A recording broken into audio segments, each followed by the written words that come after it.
Have you ever noticed how silence feels heavier after something stops? Like when the refrigerator hum cuts off, or when the lights flicker out. That night, I noticed it with the water. My sister, Joy, had gone into the shower. The sound of it always filled the apartment, echoing down the narrow hall. But after a while, it didn't fade. It didn't stop. I told myself she was taking longer than usual. But then the power flickered just once, a quick dimming, and for a second the entire place went still. That's when her phone began to buzz on the counter. One call, then another. The screen lit up, glowing against the dark. I stood there, frozen, listening to the water run on, and realizing she wasn't answering. Not the phone. Not me. Not anything. Do you know the sound of a phone buzzing when no one picks up? It doesn't ring.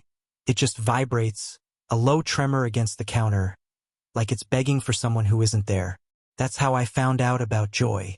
I wasn't family. I wasn't even a neighbor.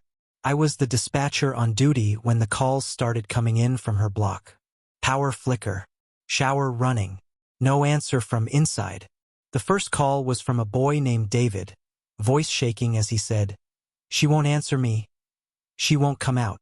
I sent the unit, but even before they arrived, I could picture it. The thin walls of a small-town apartment, water still falling, a phone lighting up the darkness like a signal. And somewhere between one buzz and the next, the silence spread further than it should have. You never forget the way a door sounds when you know something is wrong. Not just the creak, but the pause, the hesitation before anyone dares to touch the knob. I was standing in the hallway when David tried the handle. His knuckles were white, his breathing shallow. He looked at me as if I had answers I didn't. The power flickered again, lights sputtering over his face. For a split second, I saw terror etched into him. Not the kind that comes from darkness, but the kind that comes from knowing someone you love isn't answering. He whispered her name once, just once. The sound cracked in his throat, and then came the silence.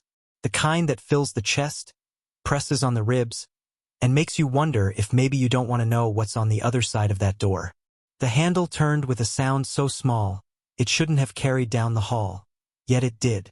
The door gave way slowly, as though even the hinges resisted what waited inside. David pushed first, but his strength faltered. His shoulder trembled against the wood, and I had to step closer, my palms damp, pressing beside his. The air that spilled out was heavier than I imagined, like stepping into a room that hadn't breathed in weeks. The light above flickered again, one sharp burst, enough for me to see the color drain from David's face. There was no cry, no shout, no scream, just the sound of him choking back something that didn't want to stay down. And then I saw it too. Not her. Not the way we had hoped. Only what she left behind. Spread across the bed like a message we weren't meant to read. It took my eyes too long to understand. At first, it looked like nothing more than a pile of clothes. Dark fabric crumpled, pale fabric streaked. But then the shapes sharpened. Her shoes, still on her feet. Her legs bent in ways that looked rehearsed, like someone had arranged them with deliberate cruelty. Joy was there, but not as herself anymore. Her hands were folded on her chest, not peaceful, but forced. I could see the marks around her wrists, red rings that told of a struggle that had ended hours before. And between her fingers, wedged tight enough to tear the skin, was a photograph. It was old, faded, but the face in it wasn't hers. It was a child's. David reached for it, but I grabbed his wrist before he could touch it. "Don't," I whispered. I wasn't sure why. Maybe because I felt in that moment that the photo wasn't meant for us. It was meant for whoever came after. I remember the water first. Cold, then hot, then just running. Always running. I thought I heard someone calling my name. Or maybe it was just the pipes groaning. My mind couldn't tell the difference. The light flickered. Twice. Or was it 3 times?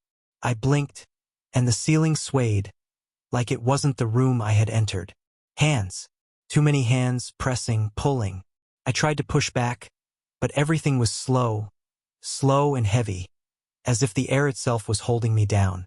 A voice whispered, not my brother's, not anyone I knew, just a voice. telling me to remember something I didn't understand. I reached for the phone. I saw it buzzing across the counter. But each step I took, it stretched farther away, teasing, unreachable. And then darkness, or maybe silence, or maybe both. I don't know if I screamed. I don't know if anyone heard. The photograph slipped from David's trembling fingers. It landed face up on the carpet.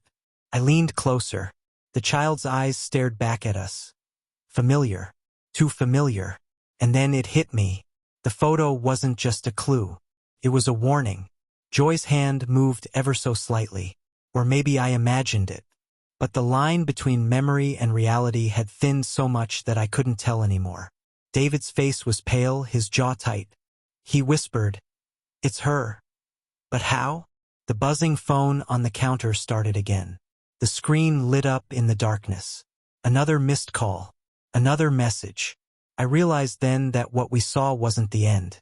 It was the beginning of something that had been hiding in plain sight. The room was quiet, yet every shadow held a story, and we were just pieces in it.